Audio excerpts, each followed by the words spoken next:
इस एक्सपेक्टेशन को कि धर्म परिवर्तन करना पड़ेगा, इस एक्सपेक्टेशन को कि तुम्हें नॉनवेज खाना पड़ेगा, इस एक्सपेक्टेशन को कि तुम्हें ऐसे बहन के ऐसे आगे बढ़ना पड़ेगा। प्यार तो बहुत प्यारा है ना, उसके अंदर किसी एक्सपेक्टेशन की जरूरत नहीं है आपको। अगर हमारी बहनें, हमारी बिटियां किसी से प्यार करती है तो उसको बिठा के एक बार समझाओ, बहन गलत कर रही, बेटी गलत कर रही है। 2 बार समझाओ, 3 बार समझाओ। अगर वो नहीं मानती है कि मैं अब ही शादी करूंगी तो उसका कुछ ऐसी चमत्कारी कोई केस आपने हैंडल किया हो या फिर कोई आके आपको बताता ही हो भक्त, तो आप प्लीज शेयर कीजिए। एक बंदा मतलब डिलीवरी कंपनी का था, मैं मतलब कंपनी का नाम नहीं लूंगा, डिलीवरी कंपनी में काम करता था। वो रात में आता 2 बजे, उसने बेल बजाया, उन्होंने गेट खोला, उनका डिलीवरी वाला दूसरा अभी वो नहीं आया है, ये कोई दूसरा बंदा आया है। इन्होंने गेट खोला, उसकी आंखें नहीं थी उस बंदे के पास। उसने बोला मैम आपका पार्सल। उन्होंने उस बंदे को देखा, बंदे को देखते हुए गिर पड़ी। मैं आपको बताऊं हमारे और उनमें क्या अंतर है। मेरा बच्चा हो, आपका बच्चा हो, या जितने हिंदू का बच्चा है ना, अगर एक चींटी मर जाती है तो 10 मिनट तक कहता है मम्मी चींटी मर गई मेरे से दब के। वो लोग कहते हैं कि सर तन से जुदा कर दो। हाँ, गायों को में लगे फोटो वीडियो बना के दिखाते हैं। वो एक कन्हैया लाल पे 70 बार था, जो कन्हैया लाल मर चुका था उस पर 70 बार उन्होंने था। तो आपके ऊपर, मेरे ऊपर, हमारे बच्चों के ऊपर जो फूल की जैसे नाजुक है ना, उन पर से पहले सोचेंगे नहीं वो।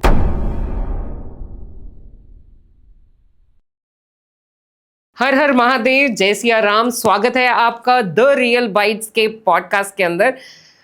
आज का दिन बहुत ही खास है आप लोगों के लिए भी और हमारे लिए भी, क्योंकि आज हम बात करने वाले हैं हिंदुत्व के बारे में। आज हम बात करेंगे सनातन के बारे में। आज हम बात करने वाले हैं युवा पीढ़ी के बारे में, जो कि आज शायद भटक चुकी है, परंतु सही दिशा निर्देश करने के लिए आज हमारे साथ हैं अनुराग दास जी महाराज, जो कि पीठाधीश्वर हैं हमारे हनुमान धाम के, जो कि नोएडा के अंदर स्थित है। एक चमत्कारी मंदिर जिसके अंदर लोगों के दुख दर्द पीड़ा कैसे छू मंतर एक टीके से हो जाती है हनुमान जी के, इसके बारे में हम जानेंगे। स्वागत है आपका अनुराग दास जी। बहुत बहुत धन्यवाद आपका।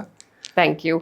हम आपसे एक्चुअली ये जानना चाहते हैं कि आप खुद एक युवा हैं और युवा पीढ़ी के लिए आप एक प्रेरणा स्रोत बने हुए हैं। तो आपकी ये जर्नी कैसे शुरू हुई और आप कैसे इस लाइन में जुड़ गए? क्योंकि गौ सेवा करना, लोगों को आप कैसे प्रचार करते हैं, आप कैसे कथावाचक हैं, दुनिया में हर जगह पे आपका नाम है। तो थोड़ा सा आप अपनी जर्नी भी बताइए कि इतनी छोटी उम्र में आपने इतना सब कुछ कैसे हासिल किया। आपके भक्तों को जय सिया राम, आपको जय सिया राम। रामाय राम भद्राय रामचंद्राय वेद से रघुनाथाय नाथाय सीतायाह पतये नमः। भगवान हनुमान जी महाराज, श्री राम जी भगवान आपके ऊपर, आपके दर्शकों के ऊपर और समस्त संसार के ऊपर, सनातन के ऊपर, हिंदू के ऊपर अपनी कृपा बरसाए रखे। सब स्वस्थ रहें, मस्त रहें और जीवन में आगे बढ़ते रहें। तो आपने पहला प्रश्न किया कि आजकल हम युवाओं के प्रेरणा स्रोत बने हुए हैं। देखिए, तो इसके पीछे मैं कृपा मानता हूँ अपने गुरुदेव भगवान की, इसके पीछे कृपा मानता हूँ मैं हनुमान जी महाराज की, क्योंकि मैं वर्तमान में 27 साल का हूँ और 27 साल के लाखों लोग हैं भारत में, लेकिन सबके सब युवा, सबके सब किसी के प्रेरणादायक नहीं बन चुके, प्रेरणा स्रोत नहीं बन चुके हैं ना। अगर आपको किसी का प्रेरणा बनना है, आपको किसी को सिखाना है, आप चाहते हो कि लोग मुझे देख के सीखें, तो आपको पहले त्यागना पड़ेगा। आप जब तक त्यागी पुरुष नहीं बन सकते, आपने जब तक चीजों को कंफर्ट जोन से बाहर नहीं निकले, आप जब तक चीजों को त्यागोगे नहीं, तो लोग आपको देख करके आकर्षित नहीं होंगे। लोग आपको देख करके आकर्षण, ये नहीं लोगों को लगेगा मुझे इसकी जैसा बनना है। तो मैंने बहुत सारी चीजें त्यागा है, बहुत साधनाएं करी हैं, बहुत तपस्याएं करी हैं, हिंदुत्व को जगाने का काम किया है। कई रातों तक सोते नहीं थे हम लोग ऋषिकेश में रुके हैं, हरिद्वार में रुके हैं, वृंदावन में रुके हैं, मथुरा में रुके हैं, हम लोग काशी में रुके हैं, हम लोग चित्रकूट में रुके हैं, हम लोग प्रयागराज में रुके हैं। और 8-8, 9-9, 10-10 दिन तक हम लोग रोड पे सोते थे, तट पे सोते थे, अपने साथ में सत्तू लेके जाते थे, सत्तू खाते थे। इस प्रकार से जीवन जिया है। तब जाकर के आज यहाँ पहुंचे, तब जाकर लोगों को लगता है कि ये चमक रहा है। लोग सिर्फ मेरी चमक देख रहे हैं, चमक के पीछे जो मेहनत है लोग उसको नहीं देख रहे हैं।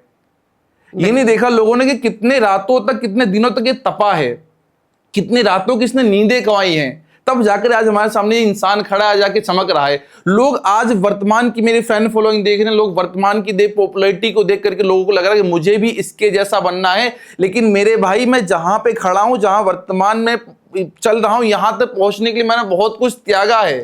कई रातों की नींदें गंवाई हैं, लोगों की ताने सुने हैं, लोगों से अशब्द सुना है, तब जाके यहाँ तक पहुंचा हूं। लेकिन वो कहावत है ना कि जो तपता है वही आगे बढ़ता है। अगर सूरज की जैसा चमकना है तो सूरज के जैसा तपना भी पड़ेगा आपको। हर इंसान सूरज की तरह चमकना तो चाहता है, लेकिन सूरज के जैसा तपना नहीं चाहता ना। सूरज के जैसे तपिए, धूप में मेहनत करिए, घर को कंफर्ट जोन को छोड़िए, दिन रात जब तक आप कामयाब ना हो जाए, जब तक आपको आपकी मंजिल ना मिल जाए, तब तक आप आराम मत करिए। अब यहाँ वर्तमान में बड़ी समस्या है कि लोग कंफर्ट जोन नहीं छोड़ना चाहते हैं। लोग सो के 10 बजे उठते हैं, सोने से पहले फोन चला के सोते हैं, फोन नहीं होगा तो नींद नहीं आता, सुबह उठते सबसे पहले फोन चला के देखेंगे। सोशल मीडिया ही सोशल शायद मीडिया बहुत डिस्ट्रैक्शन का कारण बना हुआ है, और यही रीजन है कि लोग जो है वो राहु से ज्यादा जुड़ते जा रहे जी। हैं। उनको ये नहीं समझ में आ रहा है कि वो सोशल मीडिया से ज्यादा जुड़ रहे हैं, और यही राहु जो है ये 180 डिग्री पे है केतु के साथ में। जी। तो केतु के साथ में जुड़ेंगे जब अपना स्पिरिचुअल एनलाइटमेंट तभी होगी जब ये अपना सोशल मीडिया को छोड़ के आगे बढ़ेंगे। तो मैं एक चीज मानता हूं, अगर किसी के 9 ग्रह खराब है, 9 के 9 ग्रह किसी के खराब हैं जी, और वो हनुमान जी के शरण में चला जाए तो उसके 9 के 9 ग्रह ठीक हो जाएंगे, ये मेरा मानना है। लेकिन आपने सही बोला कि सोशल मीडिया राहु केतु पे अफेक्ट डालता है, लेकिन आप सोशल मीडिया से दूरी तो बनाना इम्पॉसिबल है। कोई भी सोशल मीडिया नहीं छोड़ सकता है। वो खाना छोड़ देगा, माता पिता को छोड़ देगा, पत्नी को छोड़ देगा, गर्लफ्रेंड छोड़ देगा, लेकिन फोन नहीं छोड़ेगा। ठीक है, मैं चाहता हूं कि आप कुछ मत छोड़ो, सबके साथ रहो, बस हनुमान जी को अपना लो। और आपके हनुमान जी तो मैंने खुद एक्सपीरियंस किया है, बहुत ही चमत्कारी हैं। मतलब अगर छोटी सी भी कोई किसी को दिक्कत हो, कोई मनोकामना हो किसी की, तो इमीडिएटली कैसे पूर्ण हो जाती है वहां पे जाके। नोएडा क्या, मुझे ऐसा लगता है कि मतलब पूरे देश से लोग आ रहे हैं। विदेशों से, ब्रिटेन से भक्त आते हैं, इंग्लैंड से बहुत लोग जुड़े हुए हैं हमारे साथ, दुबई से तो बहुत लोग जुड़े हुए हैं, और अमेरिका से बहुत लोग जुड़े हुए हैं। तो हनुमान जी तो हर जगह है, हरि व्यापक सर्वत्र समाना। और गोस्वामी जी कहते हैं यत्र यत्र रघुनाथ कीर्तनम तत्र तत्र कृतमस्तक कांजलिम।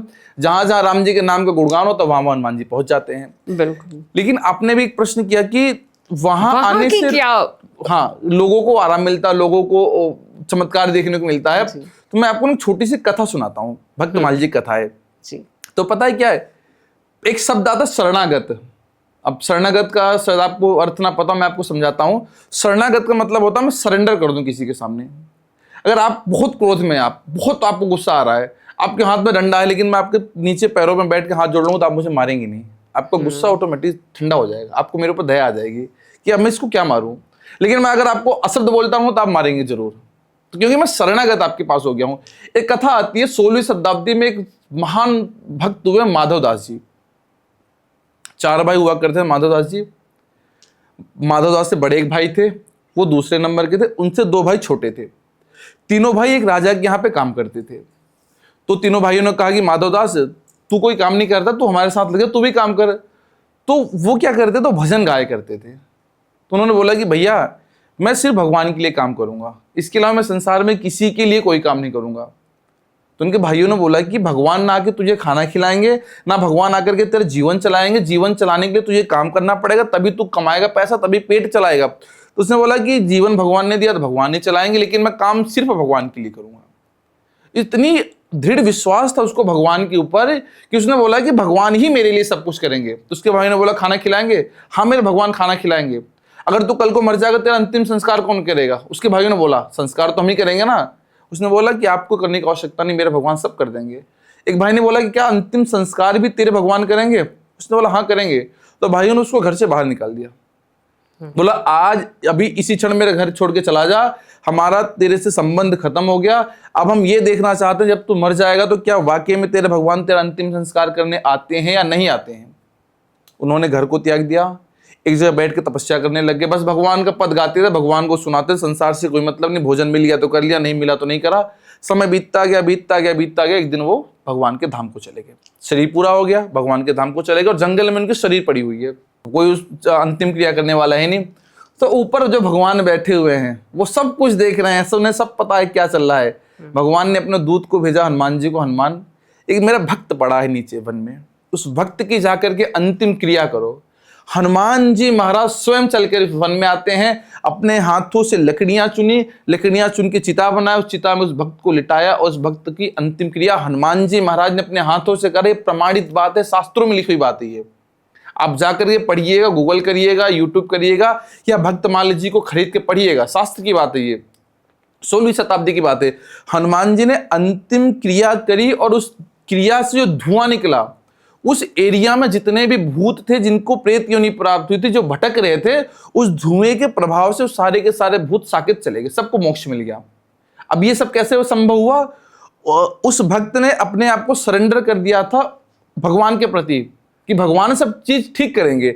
भगवान पे जब आप शरणागत हो जाओगे, जब भगवान पे आपको विश्वास हो जाएगा, तो भगवान आप पे आके कृपा भी करेंगे। लेकिन आप आए तो हनुमान जी के मंदिर में हो, आपने भभूति हमसे ले ली, लेकिन किसी ने बताया कि महाराज जी शनि मंदिर में बैठते हैं, वही बहुत बढ़िया भभूति देते हैं। हमारी भभूति अपने जेब में रखा, शनि मंदिर वाली लाइन में लग गए। किसी ने बोला कि राहु, वो एक भैरव बाबा का मंदिर, वहां भी बहुत बढ़िया भभूति मिलती, वहां पहुंच गए। तो ऐसे कल्याण होने वाला नहीं है। जो घाट घाट का पानी पिएगा, जो एक साथ कई नाव पे सवार होकर रहेगा, वो डेफिनेटली एक दिन नाव नदी में गिरना है उसको। जो घाट घाट का पानी पिएगा उसको बीमार होना ही होना है। इसलिए आप एक पे विश्वास रखिए, एक पे टिके रहिए, आपका कल्याण अवश्य हो जाएगा।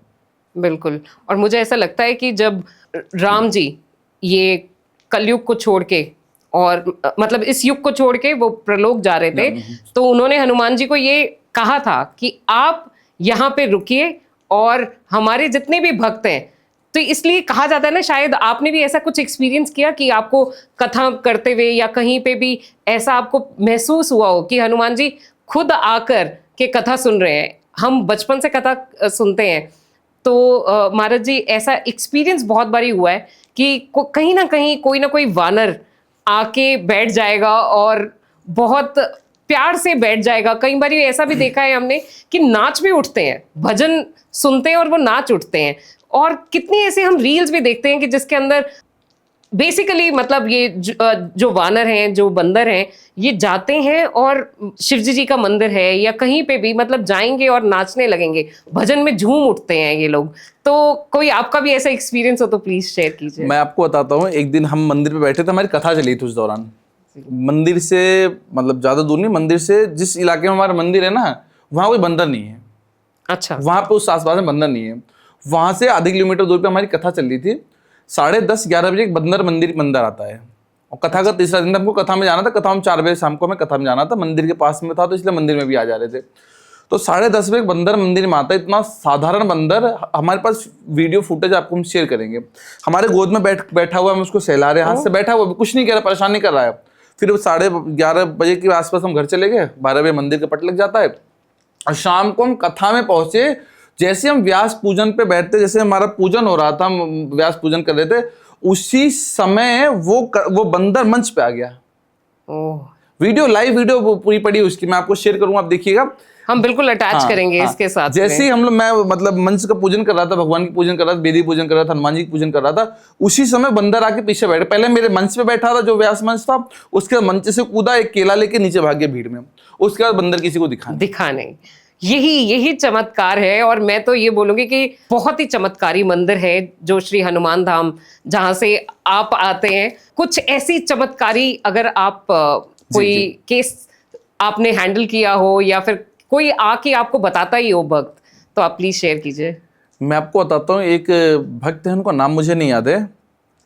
उनके यहाँ पे होता क्या है कि एक बंदा मतलब डिलीवरी कंपनी का था, मैं मतलब कंपनी का नाम नहीं लूंगा, डिलीवरी कंपनी में काम करता था। वो रात में आता 2 बजे। उसने बेल बजाया, इन्होंने गेट खोला, और इनका डिलीवरी वाला दूसरा, अभी वो नहीं आया है, ये कोई दूसरा बंदा आया है। इन्होंने गेट खोला, उसकी आंखें नहीं थी उस बंदे के पास, ये उसकी आंखें नहीं थी। उसने गेट खोला, इन्होंने गेट खोला, उसने बोला मैम आपका पार्सल। उन्होंने उस बंदे को देखा, बंदे को देखते हुए गिर पड़ी। उसकी आंखें नहीं थी उस बंदे की वाली, वो देखती गिर पड़ी, और उनके अंदर ऐसा लगा कि बस उनको मर जाएंगे, बचेंगे नहीं। वो चिल्लाने लगी एकदम से, उनको उनका सब खत्म। उनकी बिटिया थी, बिटिया रात में अकेले परेशान। अगले दिन मंदिर में लेकर आई। जैसे हमारे पास आए तो पहले तो हमें देख के उनको कांपने लगा वो, और बस एक ही बात कर रहा था, मुझे इसकी आंखें चाहिए, मुझे इसकी आंखें चाहिए, मुझे इससे कुछ भी नहीं चाहिए, मुझे बस इसकी आंखें चाहिए, मुझे इसकी आंखें चाहिए, बस मुझे कुछ नहीं चाहिए, महाराज जी छोड़ दो, बस मैं इसकी आंखें लेकर चला जाऊंगा। हमने कहा भैया हमारे पास आ गए तो हम आंखें जाने नहीं देंगे, वैसे तुम चाहे जो कर लेते। फिर इसकी वीडियो पड़ी हुई है, इसकी क्लिप एक बंदे ने हमारी रिकॉर्ड कर ली थी। तो हमारा क्या है कि हम एक नियम है हमारा, हम प्रतिदिन हवन करते हैं, और हवन के समय अगर हमारे पास कोई भूत की समस्या आ जाए तो 101% ठीक हो जाएगी, क्योंकि हम हनुमान जी का हवन करते हैं, दैनिक हवन है, संपूर्ण सुंदरकांड का हवन करते हैं हम। आप किस टाइम करते हैं अगर दर्शकों को बता पाए तो? मेरे ख्याल से बहुत लोग हैं, बहुत जनता है जो कि ऐसे भूत प्रेत बाधा और ऐसे ही काला जादू या फिर ऐसे सुबह सुबह 9 बजे हम हवन करते हैं हनुमान धाम पे ही। अच्छा सुबह 9 जब बजे। नोएडा में रहते हैं तो अवश्य करते हैं, और बाहर है ना बाहर हवन करते हैं, जहां भी रहते हैं वहां हवन करते हैं, अपनी सामग्री लेके जाते हैं। प्रतिदिन हनुमान धाम में सुबह 9 बजे हवन होता है, संपूर्ण सुंदरकांड का हवन होता है। उस हवन में जो भी व्यक्ति आता है, किसी भी प्रकार की समस्या हो, हम सिर्फ एक माध्यम है, कृपा हनुमान जी महाराज करते हैं, कृपा गुरुदेव भगवान करते हैं। हमें सिर्फ माध्यम बनाया हुआ है गुरुदेव भगवान और हनुमान जी महाराज से लोगों को जोड़ने का। हवन में जो भी आता है, आज तक हमारा अनुभव है, पिछले 2 सालों से हम हवन करते आ रहे हैं, किसी को भगवान ने निराश नहीं किया है, क्योंकि हमें खुद निराश नहीं किया है। हम अब कई बार ना, आप विश्वास नहीं मानेंगे, मैं अपनी कई बार मतलब गूगल फोटोज में ना फोटोज दिख जाती हैं पुरानी, मैं कई बार सोचता हूँ कि मतलब भगवान इतने कृपालु कैसे हो सकते हैं, इतने दयावान कैसे हो सकते हैं। मतलब कि मैं आज से 2 साल 3 साल पहले क्या था, आज क्या हूँ, भगवान की बड़ी कृपा है।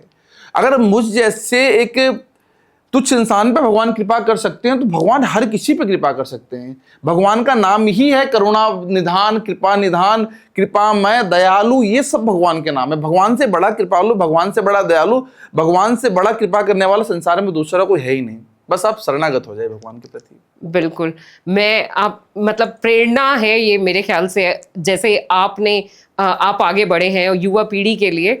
मैं इस चमत्कारी मंदिर का अगर आप थोड़ा सा बताना चाहें कि ये स्टार्ट कहाँ से हुआ? देखिए, इसकी शुरुआत ना गुरुदेव भगवान करते हैं। गुरुदेव भगवान अब ब्रह्मलीन हो चुके हैं।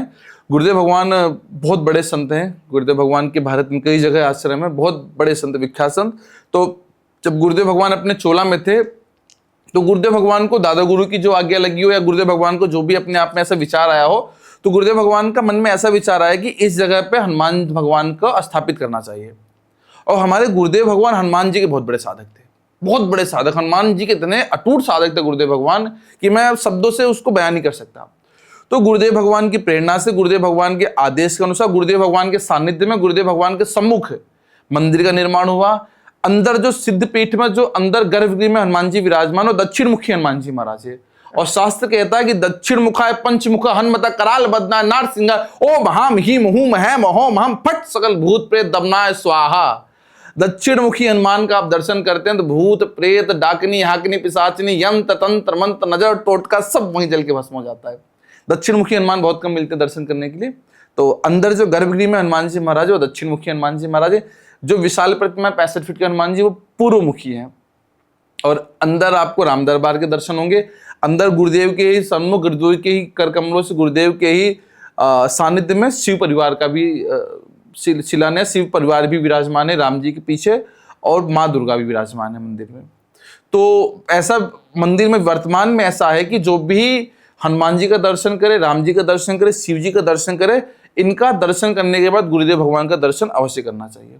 अगर आपने गुरुदेव भगवान का दर्शन नहीं किया तो आपकी मनोकामनाएं पूरी नहीं होंगी। और आप एक अनुभव और करेंगे, जब आप मंदिर में पहुंचेंगे ना, तो गुरुदेव का आसन हनुमान जी से ऊपर बनाया हुआ है हम लोगों ने, मैंने देखा है ये। आपको गुरुदेव तक पहुंचने के लिए आपको सीढ़ी चल के जाना पड़ेगा।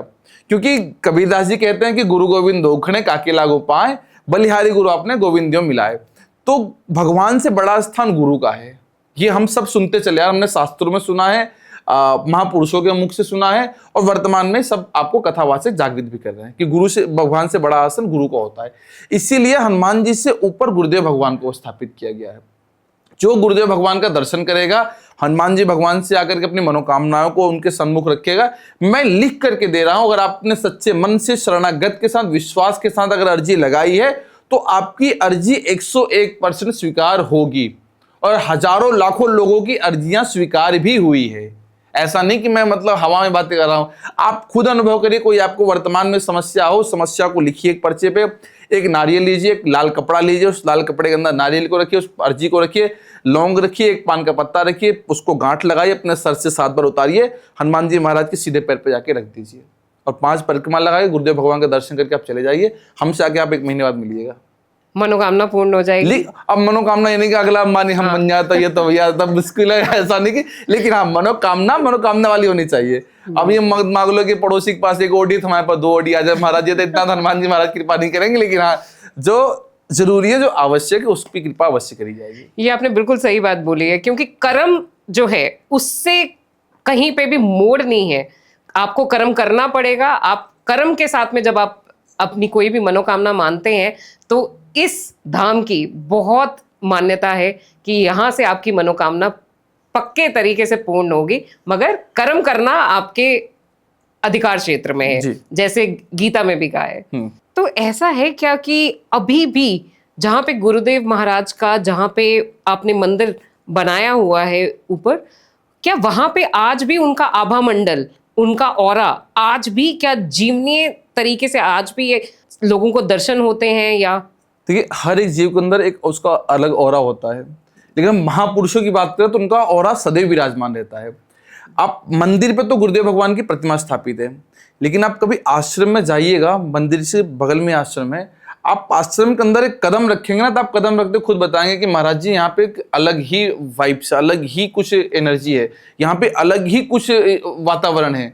गुरुदेव भगवान ने वृक्ष अपने हाथों से लगाया हुआ था, आम के पेड़ हैं, आप 2 आम खा लेंगे, तीसरा आम नहीं खा पाएंगे, इतने बड़े बड़े आम होते हैं उसके, इतने मीठे मीठे आम होते हैं। हमने ऐसे आम ही नहीं खाए। उस आम के अंदर गुरुदेव भगवान की कृपा, उस आम के अंदर गुरुदेव भगवान की, लगता है कि हाँ गुरुदेव भगवान ने इसमें मिठास भर रखा है, ये कृपा है। यही कृपा से मंदिर पे है। ऐसे ऐसे भक्त आए हैं जिनके माता, एक लड़की है हमारे पास, वो आकर के मंदिर पर रो रही थी। हमने बोला बहन जी क्या हुआ? बोली गुरुदेव हमारी मम्मी आईसीयू में एडमिट है, डॉक्टर ने जवाब दे दिया है कि किसी भी क्षण उसके शरीर पूरा हो सकता है। हमने बोला कि देखिए डॉक्टर से ऊपर हनुमान जी महाराज हैं, मतलब देवता हैं, चाहे आप राधा कृष्ण को मानो चाहे राम जी को मानो, लेकिन देवता डॉक्टरों से ऊपर भगवान है। हमने बोला डॉक्टर ने जवाब दे दिया है, आप आखिरी बार इनसे अर्जी लगा लीजिए, हो सकता है इन्होंने चाहा तो किसी के प्राण वापस आ सकते हैं।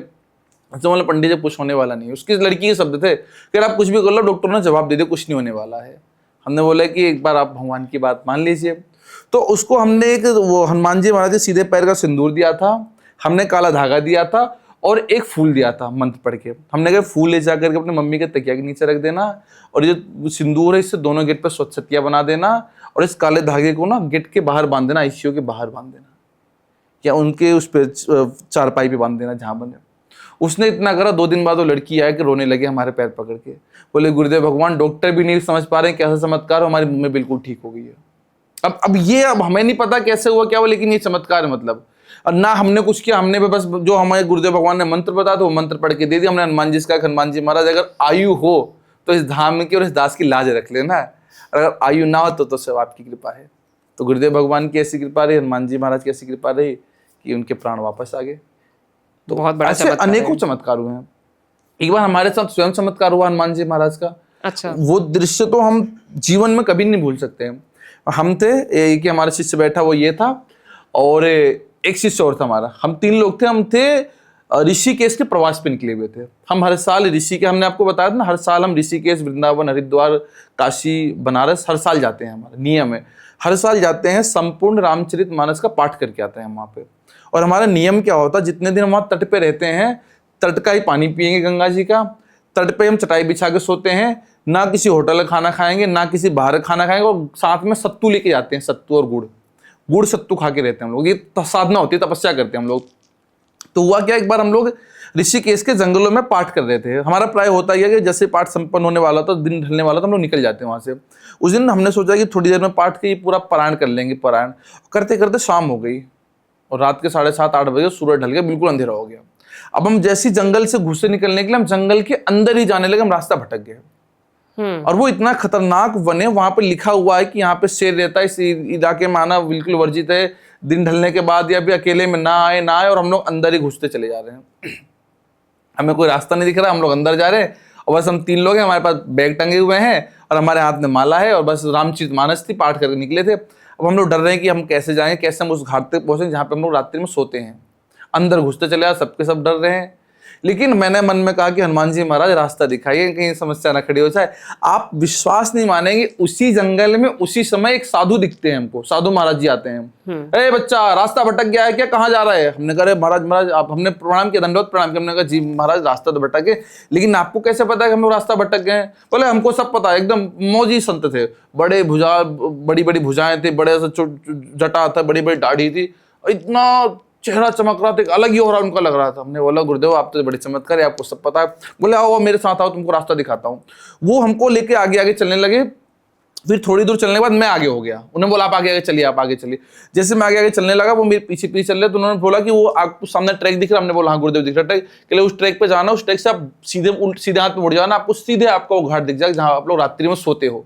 हमने कहा आपको कैसे पता हम लोग रात्रि में कहाँ सोते हैं? हमने तो बताया हम रात्रि में कहाँ सोते हैं।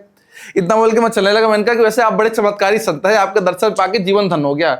इतना बोल के जैसे मैं पीछे मुड़ा, वो गायब, दिखे नहीं मुझे वो। हमने ढूंढा, हमने बोला भाई इनको ढूंढो, कहाँ गए, कौन संत है, कहाँ से आके दर्शन दिया, लेकिन हमको दिखे नहीं। तो हमने वहीं पर हनुमान चालीसा पाठ किया, हमने बोला हनुमान जी महाराज आके आपने रास्ता दिखाया, दर्शन दिया। तो ऐसा सिर्फ ये मेरे साथ चमत्कार नहीं हुआ है, कलयुग में लाखों लोगों के साथ हनुमान जी ने चमत्कार दिया, लाखों लोगों को दर्शन दिया है। अगर आप उनके भक्त हैं, मेन बात क्या था ना कि मैं मानता हूं कि हमें दर्शन देने के पीछे सबसे बड़ा कारण जो था वो थी रामचरितमानस। हमारे हाथ में रामचरितमानस था, हम रामचरितमानस का पाठ करके ही आ रहे थे। और यत्र यत्र रघुनाथ कीर्तनम तत्र तत्र कृतमास्तकांजलिम, जहां जहां पे श्री रामचरितमानस का पाठ होता वहां वहां पे हनुमान जी महाराज अमित रूप बना करके विराजमान हो जाते हैं। तो मुझे लग रहा था कहीं ना कहीं छिप करके पाठ सुन रहे थे, उन्होंने देखा कि मेरे भक्त रास्ता भटक गए, इनको रास्ता दिखाया जाए। तो अगर हम यहाँ भी राम का नाम लेंगे तो यहाँ भी कहीं ना कहीं आकर हनुमान जी महाराज मच्छर के मक्खी ग्रुप में आके जरूर हमारी कथाओं को श्रवण करेंगे, अमित रूप बना करके आएंगे। ये कृपा है हनुमान जी महाराज की। बहुत बहुत अच्छा लगा। महाराज जी एक चीज आपसे और पूछना चाहेंगे, आप कथावाचक हैं जी देश दुनिया में, और मेरे को नेक्स्ट मंथ आप मेरे ख्याल से दुबई भी जा रहे हैं कथा के लिए। जी। तो आपसे ये जानना चाहेंगे कि हिंदुत्व का प्रचार इन और इतने युवा, आप खुद एक युवा हैं और युवा पीढ़ी को आप प्रचार करते हैं और आप उनको उसमें जोड़ते हैं, तो ये जर्नी कैसे शुरू हुई? और कथा जब आप करते हैं तो आपके जो लोग सुनने आते हैं तो क्या वो हर आयु से होते हैं या फिर आपके कोई स्पेसिफिक आपके लिए कोई मतलब जो वृद्धा उसके हैं वही लोग आपसे जुड़ते हैं? नहीं देखिए, भगवान की कथा तो सबके लिए समान है, चाहे युवा हो, चाहे आप बालक हो, चाहे वृद्ध हो, सबके लिए समान है। लेकिन भाव आना चाहिए आपके अंदर, वो समझदारी आनी चाहिए कि कब हमें कथा श्रवण करना है। तो देखिए, आपने पूछा कि मैं इस उम्र में युवा कथावाचक हूँ, कथा कर रहा हूँ, लोगों को जागृत कर रहा हूँ, तो इसके पीछे सबसे बड़ा कारण आपको मैं बताता हूँ क्या है। इस संसार में हर एक इंसान पैसा कमाना चाहता है, हर एक इंसान जीवन जीना चाहता है, हर एक इंसान लग्जरी लाइफ चाहता है। आप इस बात सहमत हैं? आप भी चाहती हैं कि आप भी पैसा कमाएं, अच्छी लग्जरी लाइफ हो, सबको, हर कोई चाहता, मैं भी चाहता था। लेकिन मैंने पैसा भी कमाया, लेकिन मुझे जाके पता चला कि क्या मैं हर उसी करोड़ों हिंदुओं की तरह ही हूं कि जो पैसा कमा रहे हैं और सिर्फ अपने घर वालों के बारे में सोच रहे हैं, अपने बच्चों के लिए सोच रहे हैं, सिर्फ अपने लिए सोच रहे हैं। तो मुझ में और उनमें क्या अंतर है? तो मैंने रियलाइज किया कि नहीं, मुझ में और उनमें कोई अंतर नहीं, वो भी पैसा कमा रहे, मैं भी पैसा कमा रहा हूं। फिर मैंने क्या काम किया कि मैंने एक दृढ़ संकल्प लिया कि जीवन अपने लिए हर कोई जीता है, वास्तविक जीवन वो है जो दूसरों के लिए जिया जाए, वास्तविक जीवन वो है जो अपने देश के लिए जिया जाए, वास्तविक जीवन वो जो सनातन के लिए जिया जाए। अपने लिए तो बैंक में पैसा हर कोई इकट्ठा करता, अपने लिए बैंक में पैसा इकट्ठा करना वास्तविक जीवन नहीं है। एक दिन सबको मरना है, आप भी मरेंगे, मैं भी मरूंगा, और जो बैंक में पैसे इकट्ठा करके रख रहा है वो भी मरेगा। तो जब मरना है ही, सबको पता है जिंदगी ये कुछ समय के लिए है, तो बैंक में पैसा ना इकट्ठा करने के बजाय हम सनातन के लिए, हिंदू के लिए, अपने देश के लिए, गौ माता के लिए, भारत माता के लिए कुछ काम करें ना, वो हमारा वास्तविक जीवन होगा ना। लेकिन लोग ना तो गौ माता के बारे में बात करना चाहते हैं, ना तो लोग सनातन के बारे में बात करना चाहते हैं, ना ही लोग भारत माता के बारे में बात करना चाहते हैं। लोग सिर्फ बात करना चाहते हैं तो मैं, मेरी गाड़ी, मेरा घर, मेरा मकान, मेरी बीबी, मेरे बच्चे, मेरे भाई। अगर मैं की बात करते रहोगे तो एक दिन फिर से गुलाम बन जाओगे, और जो आपने गाड़ियां बनाई हैं, जो आपने घर बनाए हैं, जो आपने बैंक बैलेंस कर रखा है ना, पुनः गुलाम बनोगे, पुनः दूसरे लोग आएंगे, अन्य मजहब के लोग आएंगे, आपके घर पे, आपके गाड़ियों पे, आपके बैंक बैलेंस पे उन्हीं का राज रहेगा। और ना विश्वास हो तो आप हमारा इतिहास खोल के देखिए, इतिहासों में बड़े बड़े राजा हुए थे, एक से बड़े एक राजा हुए थे, जिनके पास लाखों लाखों लोगों की सेनाएं होती थी, लाखों हाथियां होती थी, लाखों घोड़े होते थे, लाखों तलवारें, लाखों तोप, लाखों बंदूक थे। उसके बाद भी वो कुछ नहीं कर पाए, उसके बाद भी उनके बच्चों को मारा गया, उनके सामने उनकी पत्नियों के साथ दुष्कर्म किया गया, उनको जिंदा जलाया गया और जिंदा दफनाया गया, और अन्य मजहब के लोगों ने आकर के उन पर राज किया। मैं अन्य मजहब का नाम नहीं लेना चाहता हूं। अन्य मजहब के लोगों ने आकर के उनके महलों पर राज किया, उनके घोड़ों को चलाया, उनके हाथियों को चलाया, उनके रथों को चलाया। वही हाल भविष्य में हमारा और आपका भी होगा अगर हिंदू वर्तमान में ऐसे ही सोता रहेगा। तो मैं आपके पॉडकास्ट के माध्यम से अपने हिंदू भाइयों को, हर एक जीव को जगाना चाहता हूं कि अपने बच्चों को बचाना चाहते हो तो आज जागो। मैं आपको बताऊं हमारे और उनमें क्या अंतर है जी। मेरा बच्चा हो, आपका बच्चा हो, या जितने हिंदू का बच्चा है ना, अगर एक चींटी मर जाती है तो 10 मिनट तक कहता है मम्मी चींटी मर गई मेरे से दब के, राम राम राम राम। मेरे से भी होता है, आप भी बोलती हो, साधु चले पाया पाया चींटियां बचाई के। हम लोग एक कदम भी रखते हो चींटी बचा के रखते हैं कि चींटी ना मर जाए। वो लोग कहते हैं कि सर तन से जुदा कर दो। हाँ, गायों को के फोटो वीडियो बना के दिखाते हैं। जो इंसान जो उसके अंदर इतना भी दर्द नहीं, इतना भी हमदर्द नहीं है, वो एक कन्हैया लाल पे 70 बार था। जो कन्हैया लाल मर चुका तो उस पर 70 बार आया था। तो आपके ऊपर, मेरे ऊपर, हमारे बच्चों के ऊपर जो फूल की जैसे नाजुक है ना, उन पर आने से पहले सोचेंगे नहीं वो। बिल्कुल। और ये शायद हमारी जो आज की जनरेशन है उसके लिए बहुत ही स्ट्रांग मैसेज है कि हम बिना सोचे समझे हम बात करते हैं कि मेरा ऐसा नहीं है, मेरा ऐसा नहीं होगा। मगर आप देखिए अनीता हसनदानी को, जिन्होंने सेलिब्रिटी हैं, जिन्होंने बहुत खुल के बात की है कि हमारा धर्म इस धर्म से अलग है, उनका सोचना समझना बहुत अलग है। और जब तक हम ये चीज सीखेंगे नहीं तो और से और लड़कियां हमारे यहाँ पे दुख दर्द से पीड़ित होती रहेंगी। हमें नहीं पता कि अगले समय, अगले पल कैसे कोई बोटी बोटी करके खा हुआ, कैसे कितने कांड हुए। बिल्कुल, यहीं से मैं बात करना चाहूंगी। जैसे हमारे मोदी जी, माननीय मोदी जी हैं, हमारे योगी आदित्यनाथ जी हैं। मुझे लगता है कि जब तक हमारे साथ में ऐसे लीडर्स जुड़े रहेंगे, देश का उत्थान होना लिखा है। हमें अपनी युवा पीढ़ी जो है, जितने भी माता पिता हैं, उनको अपनी लड़कियों को ये सिखाना चाहिए कि कोई प्रेम किसी चीज के अधीन नहीं है। बहुत ही प्यारी चीज है प्यार, जो है बहुत ही प्यारी चीज है, जिसके अंदर आपको कोई एक्सपेक्टेशन नहीं है। अब इस एक्सपेक्टेशन को कि धर्म परिवर्तन करना पड़ेगा, इस एक्सपेक्टेशन को कि तुम्हें नॉनवेज खाना पड़ेगा, इस एक्सपेक्टेशन को कि तुम्हें ऐसे पहन के ऐसे आगे बढ़ना पड़ेगा, आई थिंक इससे आज की जितनी लड़कियां हैं उनको ये सीखना चाहिए कि प्यार तो बहुत प्यारा है ना, उसके अंदर किसी एक्सपेक्टेशन की जरूरत नहीं है आपको। मैं बस एक बात कहूंगा, अगर मेरी बहन हो, आपकी बिटिया हो, आपकी बहन हो, जितने दर्शक हैं, जितने हिंदू हैं, अगर हमारी बहनें, हमारी बिटिया किसी से प्यार करती है तो उसको बिठा के एक बार समझाओ, बहन गलत कर रही, बेटी गलत कर रही है। 2 बार समझाओ, 3 बार समझाओ। अगर वो नहीं मानती है कि मैं शादी करूंगी तो उसका अगर तो कल को 4 जन्म देगी, वो 4 दुश्मन बनेंगे। इससे अच्छा एक बहन का अगर वो नहीं मानती है, पहले तो समझाओ, जितनी बार समझे तो समझाओ। नहीं समझ रही है तो उसका में पाप नहीं लगेगा, ये बात आप लिख लीजिए। नहीं तो शादी करेगी, उनको तो हिंदू लड़कियों से शादी क्यों करना है? बच्चे पैदा करने की मशीन चाहिए उनको प्रेम नहीं चाहिए। हमारी बहनों को लेकर के जाएंगे, उनसे बच्चा पैदा करना है, बच्चा पैदा करने की मशीन उनको चाहिए। और वही हमारी बहन उनसे शादी करती है, उनके पास जाती है, बच्चे पैदा करती है, फिर कुछ दिनों बाद पता चलता है कि हमारी बहन पैक है, टुकड़े टुकड़े हो चुके हैं हमारी बहन के, हमारी बहन है, लेकिन उसने 4 दे चुकी है, 4 तैयार कर दिए, और वही 4 बड़े होकर के हमारे सीने पे खड़े होकर के हमें गोलियों से भून करके चकनाचूर कर देंगे।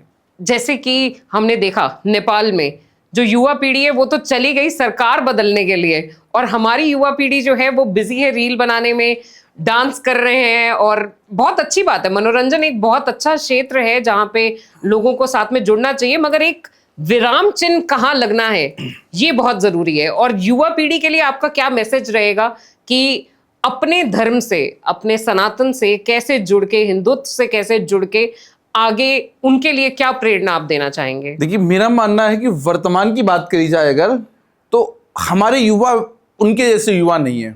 आप नेपाल की बात कर रहे हैं, हमारे युवा आप जाग रहे हैं। क्यों जाग रहे हैं? उसके पीछे सबसे बड़ा कारण है बीजेपी गवर्नमेंट की, मोदी जी का बहुत बड़ा हाथ है, योगी जी का बहुत बड़ा हाथ है, और हम जैसे युवा कथावाचकों का बहुत बड़ा हाथ है। बिल्कुल। युवा लड़कों को देख के जब वो लोग देखते कि एक युवा कथा कर रहा है तो इन्फ्लुएंस होते हैं। मैं आपको विश्वास नहीं माने, कोई बूढ़ा कथा करता तो वहां पे लोग कम जाते हैं कथा सुनने के लिए। मतलब किसी की मैं निंदा नहीं कर रहा हूं, वो अच्छी कथा करते हैं हमसे, लेकिन हमारी कथा में युवा लोग बहुत होते हैं। अरे यार, एक 27 साल का लड़का कथा कर रहा है, चलते हैं सुन के आते हैं, कैसी कथा कर रहा हो सकता है कि कुछ दोष निकालने आते हों, लेकिन आते हैं, युवा लोग आते हैं, सुनते हैं, बैठ करके सुनते हैं। लेकिन मैं निवेदन करना चाहूंगा कि अपने युवा भाइयों से, जितने भी युवा भाई इस रील को देखें, कि मेरे भाई आप रील भी चलाओ, फोन भी चलाओ, सब कुछ चलाओ, सब जरूरी है, लेकिन देश और सनातन के बारे में सोचो। वर्तमान में बहुत युवा बड़े ही स्तर पे, अवनीश हो गया हमारा, परम शिष्य अवनीश दास हो गया, और दिल्ली से कई लड़के हैं, कई लड़के नोएडा से, गाजियाबाद से गौ माता के लिए, राष्ट्र माता के लिए, सनातन के लिए लड़ाई लड़ रहे हैं, लेकिन वो हाईलाइट नहीं है, मीडिया तक नहीं पहुंच पा रहे हैं, तो वो लोग उन लोगों की नजरों में नहीं आ पाए, लेकिन लड़ बहुत रहे हैं। लेकिन वहीं दूसरा वर्ग देखा जाए तो दूसरा जो युवा वर्ग है वो नशे की ओर भी जा रहा है। बहुत युवाओं को हमने देखा जो नशे की आदी हो चुके हैं। हमें उन युवाओं को भी जगाना है कि नशे से, नशा मुक्त कैसे हो रहे, नशे से कैसे दूर हो सके। तो उन युवाओं को भी जगाना है कि आप नशे को छोड़िए और अपने सनातन को, अपने संस्कृति को, अपने माता पिता को जानिए और उनके लिए कुछ करिए।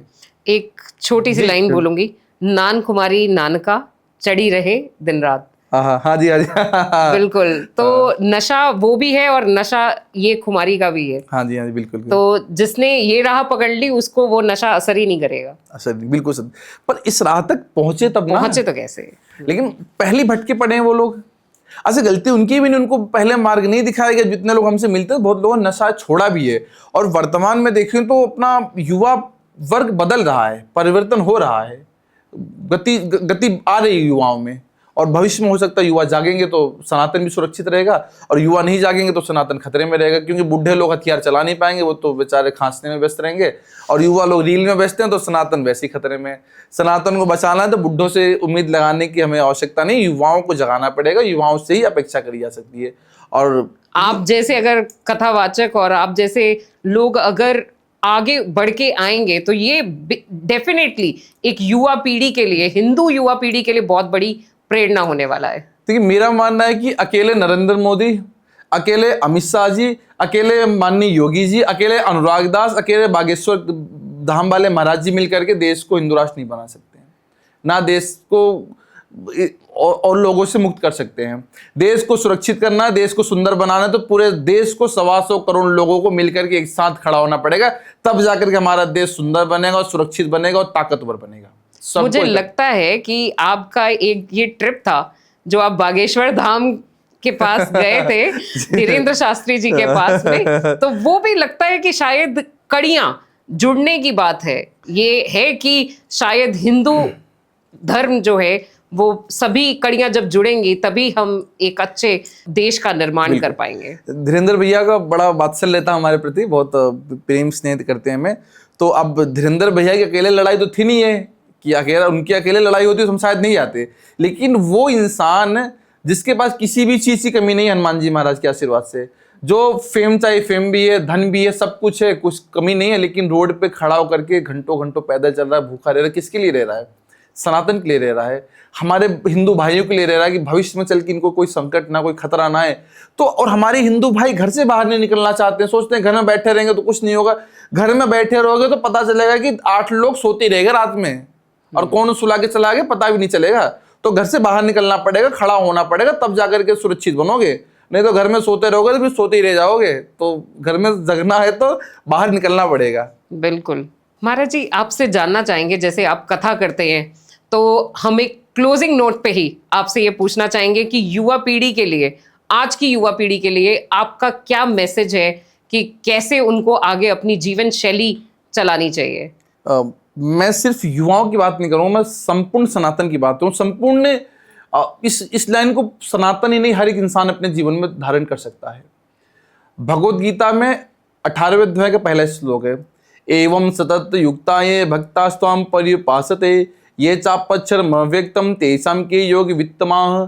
अर्जुन ने भगवान कृष्ण से एक प्रश्न पूछा और उसके बाद अर्जुन शांत हो गया। भगवान कृष्ण ने उस एक प्रश्न का 19 श्लोकों में उत्तर दिया। कितने श्लोकों में दिया? 19 श्लोकों में उत्तर दिया। क्यों उत्तर दिया 19 श्लोकों में? क्योंकि उन्होंने धैर्य के साथ श्रवण किया। और वर्तमान में क्या है ना कि हम सुनना नहीं चाहते, सुनने से पहले बोलना चाहते हैं। अच्छे श्रोता नहीं बनना चाहते, अच्छे वक्ता बनना चाहते हैं। मम्मी ने बोला कि सब्जी लेकर आना, मम्मी ठीक है, सब्जी के साथ और कुछ भी लेकर आना, वो भी तो सुन के जाओ भैया। अच्छे वक्ता बनना तो अच्छा श्रोता भी बनना पड़ेगा। यही बात आती है सुंदरकांड के 21वें, 22वें, 23वें दोहे में। हनुमान जी महाराज को रावण के सामने खड़ा किया गया, हनुमान जी महाराज को बांधा हुआ है। रावण हनुमान जी महाराज से 6 प्रश्न पूछता है। कह लंकेश कवन ते कीसा, कहीं के भल घाले से बन कीसा, कीदो श्रवण सुनो नहीं मोहि, देखियो अत असंग सट तोई, मारे निश्चर कहीं अपराधा, कहूं सट तोई न प्राण कहीं बाधा। 6 प्रश्न किया हनुमान जी महाराज से। अरे तू बंदर कौन है, तुझे शायद मेरे बारे में पता नहीं, मैं रावण हूं, मैं ये हूं वो हूं, तू मेरे लंका में घुस के मेरी लंका को नष्ट कर रहा, तबाह कर रहा है, मैं तुझे एक क्षण में मृत्युदंड देकर ये वो अपने गुणगान गा रहा था रावण।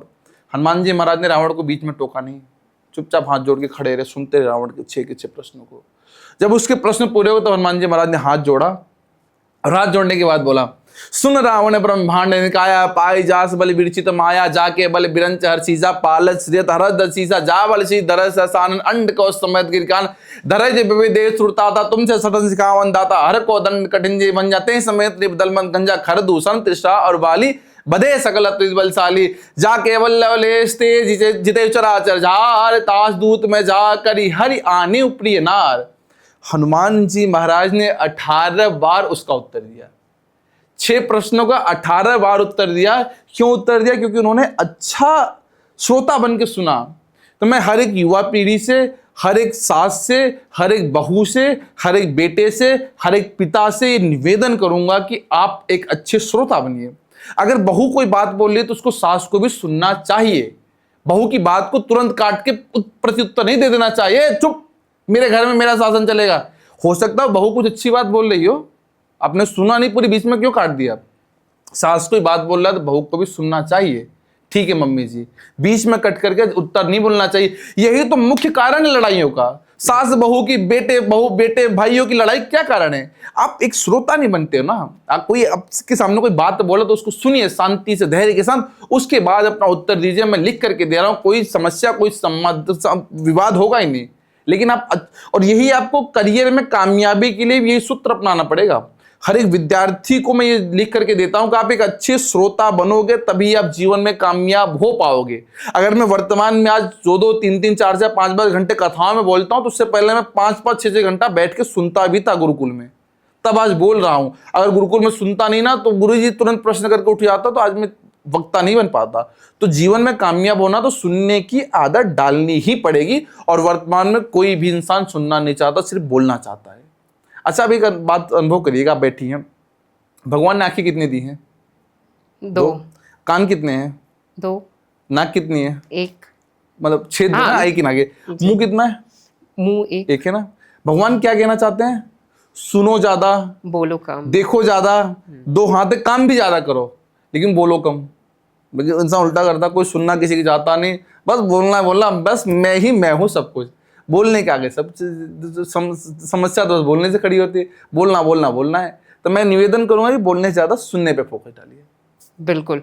आई थिंक सभी को एक स्ट्रांग मैसेज गया होगा और युवा पीढ़ी के लिए ये एपिसोड बहुत ज़रूरी है। आप पूरा इसको एपिसोड अगर आप यहाँ तक जुड़े हैं तो आपने देखा होगा कि कैसे महाराज जी ने आपको एक संदेश दिया है, कैसे सभी लोगों के लिए एक संदेश मिला है कि कैसे आपको जीवन व्यापन करना चाहिए।